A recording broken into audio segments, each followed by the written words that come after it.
On s'est fait pirater.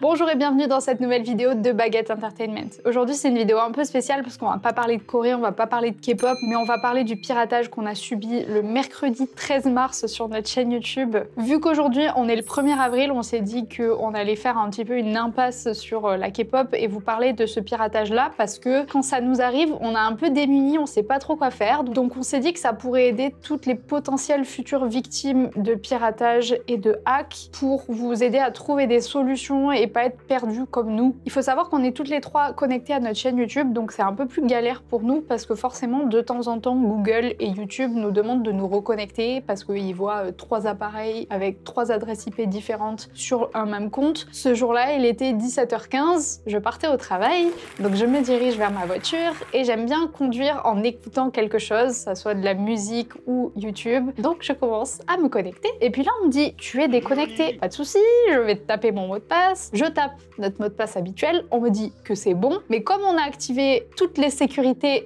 retenez bien ça, on a activé toutes les sécurités de Google et de YouTube, plus qu'un mot de passe à taper, il faut aussi soit qu'on reçoive des codes par SMS, soit sur notre adresse mail de secours, soit avec une clé de sécurité, enfin il faut une deuxième étape pour pouvoir se connecter. Dans les numéros qui pouvaient recevoir le code de vérification, il y avait celui de Tessa et celui de Camille. Donc moi je les ai contactés sur Messenger, je leur ai dit bon, dès que vous me répondez, je vous envoie le code par SMS parce que c'est un code qui dure quoi 5 minutes et après il est plus valable. Donc j'attendais qu'elle soit là et qu'elle me réponde pour pouvoir leur envoyer ce code et qu'elle me le transmette et que je puisse me reconnecter. Alors pour ma part, j'étais à l'anniversaire de mon petit cousin. Mon cousin de 9 ans, petit anniversaire vers le goûter quoi, genre 16-17h tranquille. Mais j'ai lu un message de Chloé en mode qui a envoyé le code de confirmation, machin et tout. Et comme ça faisait une semaine que Camille avait pété son ordi et que du coup elle reprenait tous les codes sur tous les comptes sur le PC de sa mère, moi j'étais sûre que c'était encore un code de confirmation en mode vous pouvez confirmer mon identité pour que je puisse me connecter. Donc j'ai juste envoyé, c'est pas moi.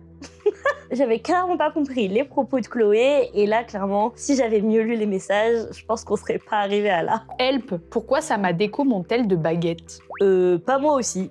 Pourquoi j'ai dit aussi? Aucune idée. Moi, je suis arrivée en retard parce que j'étais pas sur mon téléphone et j'ai vu que Chloé nous envoyait des messages. J'ai pas tout de suite compris en fait. Et Camille qui me dit moi j'arrive même pas à accéder à l'étape de la confirmation par numéro de téléphone parce que on me dit que le mot de passe n'est plus le même et qu'il a été modifié. Mais moi le mot de passe il était encore bon il y a 10 minutes. Donc si là vous me dites que le mot de passe a été modifié, c'est qu'on se fait hack. Et donc moi au moment où j'essaie de changer le mot de passe de Gmail, je ne peux ni accéder à mot de passe oublié parce que le bouton n'est pas là. Et le seul moyen de se renvoyer un code, c'est avec le numéro que le mec a changé. Et là, j'ai vu que c'était même plus notre numéro de téléphone, donc j'ai fait cette tête. Et c'est là que j'ai eu des sueurs froides. Et j'ai fait Chloé, change tous les mots de passe maintenant. Change-les tous le plus vite possible. Mais c'était déjà trop tard.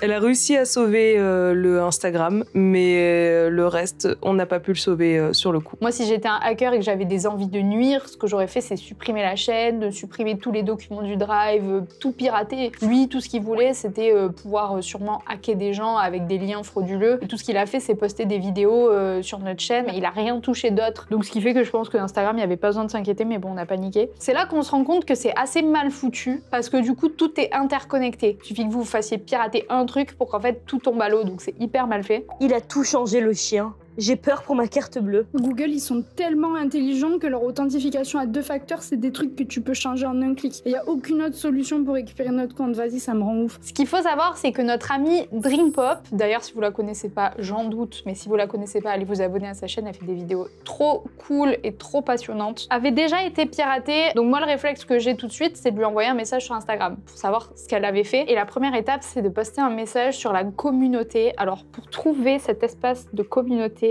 encore une fois, c'est tellement mal fait que quand tu demandes à Google comment s'en sortir d'un piratage, on te fait des textes et des textes entiers pour t'expliquer de modifier ton mot de passe, de modifier ton adresse. Sauf que nous, le gars, en l'espace d'1 minute, il avait supprimé toutes nos authentifications, enfin tous nos niveaux de sécurité. On vous envoie sur des onglets, des onglets, des onglets, et vous devez tout lire, et vous devez tout lire, et vous comprenez rien parce que c'est du langage informatique. Mais du coup, c'est sur le site Support Google. En bas, il y a un tout petit lien qui te dit parler à la communauté. Et j'ai posté un message dans la communauté en disant que l'on s'était fait hacker, que le gars avait modifié absolument toutes les sécurités et qu'on n'avait plus aucun accès à notre compte. Voilà la réponse qu'elle a eue le lendemain. Oh, je suis trop triste que vous ayez été piraté, faites attention et sécurisez votre compte. Tu te fous de moi. Ce qui m'a beaucoup énervé, c'est que on était entre guillemets pas vraiment écoutés. C'est-à-dire qu'on leur a bien expliqué que tous les systèmes de vérification avaient été modifiés et ils nous renvoyaient quand même les sites pour nous expliquer comment utiliser un numéro de récupération. En mode, tu cliques sur le bouton, tu vas recevoir un code et un nouveau mot de passe.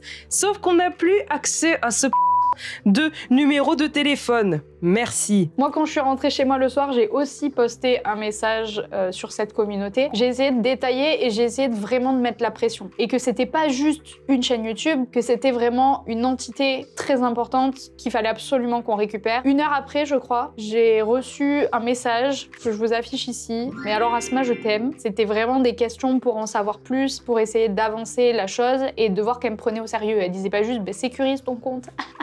Lololol. OMG, ma femme, ma sauveuse. En parallèle, comme on sait que beaucoup de choses avancent grâce à Twitter, j'ai dit à Tessa de taguer et d'envoyer des DM sur Twitter à tous les comptes qui pouvaient être officiels et faire référence à YouTube ou à Google. J'ai cherché désespérément le moyen de trouver une solution par rapport au hacking, parce que clairement, si à partir du moment où tu mets toutes les sécurités Google et que le gars a juste à craquer ton mot de passe et avoir ton adresse IP pour être sûr de ne pas avoir ces 8 sécurités demandées. C'est très simple de pirater en fait.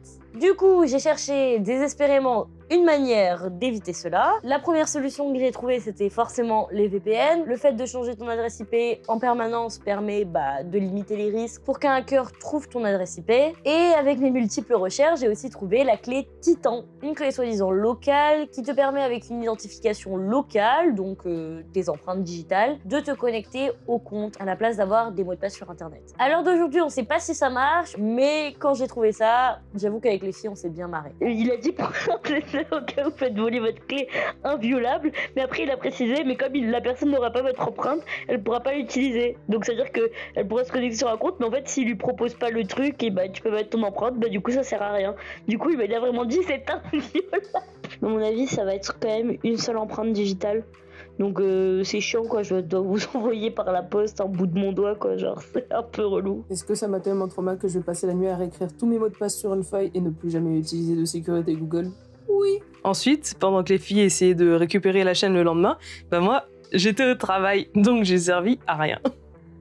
La première chose à laquelle je pense, c'est à la chaîne YouTube et aller vérifier qu'elle soit pas supprimée. En fait, ma hantise, c'était de me réveiller et de voir qu'il y avait plus rien. J'ai vu qu'il y avait pas de nouvelles vidéos, machin, que ça avait pas trop bougé, donc voilà. Mais je voulais vraiment trouver une solution, j'avais pas eu de réponse. Asma, elle m'a plus répondu après. Ça fait 1 heure que je regarde le forum Google avec les gens qui disent ça te fait pirater, ça avance pas, et les gens se font supprimer leur chaîne et on leur dit c'est comme ça me stresse, j'arrête de regarder. Ce que j'ai fait, c'est que j'ai essayé de chercher des vidéos YouTube sur ça. J'ai trouvé une vidéo YouTube, littéralement c'est ce mec-là qui nous a sauvés et qui nous a dit la marche à suivre. Lui, dans sa vidéo, est conseillé d'aller contacter directement Team YouTube sur Twitter. Team YouTube, vous pouvez pas les DM. Leurs DM sont fermés. Tessa les a spam littéralement 9h du matin sur tous les posts qu'ils faisaient, tous les derniers posts, elle les a spam en disant en français et en anglais j'ai été hack, en leur expliquant un peu la situation. Et littéralement 5 minutes après les avoir harcelés, ils ont répondu à son post en disant bonjour, merci de nous avoir contactés, pouvez-vous nous suivre afin de continuer cette conversation en privé. Ils sont venus nous parler en privé. L'équipe qui est derrière le compte Twitter de Team YouTube, franchement ils ont été hyper réactifs, hyper attentifs, ils ont écouté tous nos problèmes, ils ont vraiment été là pour répondre à nos questions et ils nous répondaient généralement en 10 minutes. Team YouTube nous envoie donc en DM ce fameux formulaire de piratage. C'est assez long, hein. Ça prend une bonne heure parce qu'en fait il y a des termes techniques et des trucs qu'il faut aller chercher au fin fond de votre chaîne YouTube et machin. Les trucs qui bloquaient, qui étaient compliqués, l'ID de notre chaîne YouTube, cet ID j'ai mis au moins 10 minutes à le trouver en cherchant au fin fond de notre chaîne YouTube. Et l'autre chose qui nous a bloqué, c'était l'ID de notre compte AdSense, donc le compte qui nous permet de récupérer de l'argent avec nos vidéos. Et alors, il y a eu une conversation super drôle pour essayer de retrouver dans notre conversation Messenger, savoir si on avait déjà pris des screens, envoyé des photos de ce fameux compte AdSense et par magie, peut-être pouvoir retrouver l'ID. Je cherche avec des mots-clés, mais je vois pas ce que j'aurais pu marquer remarqué parce qu'il est marqué AdSense de toutes les manières possibles et je trouve pas. Mais en fait, je sais pas de quand ça date, j'arrive pas à remonter aussi loin. Et bah tu te remercieras toi-même Chloé d'avoir écrit AdSense à 3 fois avec un C alors que c'est avec un putain de S et que comme j'ai vu que tu faisais plusieurs fois cette faute, et bah je l'ai recherché et que tu l'as remarqué, ça a mené directement à cette photo. Tessa qui a donc retrouvé une fameuse photo où on voit cet ID qu'elle a retrouvé grâce à ma faute d'orthographe avec AdSense. Franchement hilarant hein. Cette conversation Messenger c'est tellement toute notre vie, on dit tellement des bêtises dessus et n'importe quoi que parfois au milieu de ces bêtises, il y a une lueur d'espoir et il y a une photo qui nous aide. Au plaisir, nous sommes là pour vous aider. Nous avons bien reçu votre formulaire, nous vous recontacterons par mail prochainement. Juste ça m'a trop rassurée en fait, je les aime trop. Donc ils m'ont envoyé un mail pour nous dire que après examen de notre chaîne, nous pouvons confirmer qu'elle a été piratée à telle date. Ils nous expliquent les modifications apportées par le pirate informatique. Ils nous disent qu'ils ont du coup désactivé notre compte Google pour qu'ils puissent plus rien toucher dessus. Nous, ça nous rassure. En plus, à ce moment-là, je me souviens qu'il postait plus de vidéos. Donc, je me suis dit, c'est bon, il a plus accès à notre chaîne. Il y a l'équipe YouTube dessus. Ils sont en train de supprimer ces vidéos. Ils ont bloqué l'accès. C'est bon. Juste au moment où je dis ça, je crois que 5 minutes après, ils repostent une vidéo.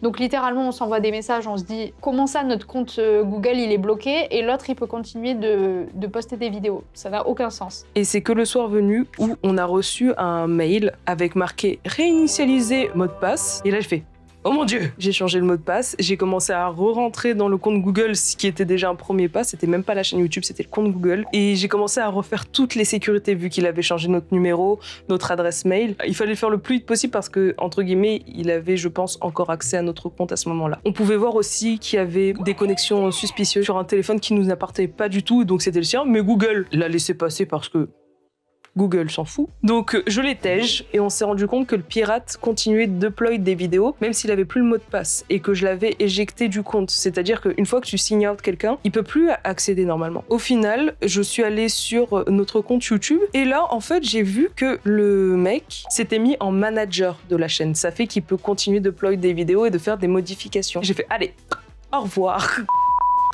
Je suis heureuse! Moi, mon ressenti face à ça, c'est que vraiment, on a beau nous promettre de la sécurité, peu importe le support, peu importe l'endroit où tu as besoin de sécurité, sur Internet en tout cas, que tu mettes un mot de passe hyper compliqué ou juste 1, 2, 3, 4, ben apparemment, ça va rien changer. Vu qu'il a réussi à détourner la double sécurité Google, c'était horrible de voir tout ça se passer sous nos yeux et qu'on puisse rien faire à part le voir poster des vidéos Fortnite. C'est vraiment impensable pour moi que de si grosses entreprises aient pas un support beaucoup plus performant que des forums. En tout cas, il faut surtout pas hésiter à faire du bruit. On a vraiment eu beaucoup de chance avec notre compte Google car en tout, en 26 heures à peu près, tout était réglé. On a pu contacter les bonnes personnes, à savoir le Twitter de Team YouTube, mais aussi avoir Drink qui nous a énormément conseillé, des abonnés qui ont report les vidéos et le hacker qui a posté des vidéos illégales considérées par YouTube et qui n'a absolument rien touché d'autre à notre chaîne. En plus de ça, comme nous étions partenaires YouTube, à partir de 1000 abonnés, c'est le cas, on a pu avoir un retour avec YouTube assez rapide et très rapidement, ils nous ont envoyé le formulaire et ils nous ont répondu. Finalement, on cherchait une vidéo pour le 1er avril et bah elle était toute trouvée. On a passé les 26 heures les plus stressantes de notre vie. On a toutes très mal dormi et on avait vraiment peur que bah tout disparaisse d'un coup. Mais on a aussi énormément rigolé et clairement, la clé anti-temps inviolable, on va jamais l'oublier, ainsi que le mot AdSense que l'on sait maintenant tous écrire avec un S. Voilà, j'espère que cette vidéo vous aura plu, aura été assez divertissante et que vous aurez trouvé quelques petites réponses ou cela vous aura cultivé un peu. Merci d'avoir regardé cette vidéo et on se retrouve la semaine prochaine pour de nouvelles vidéos.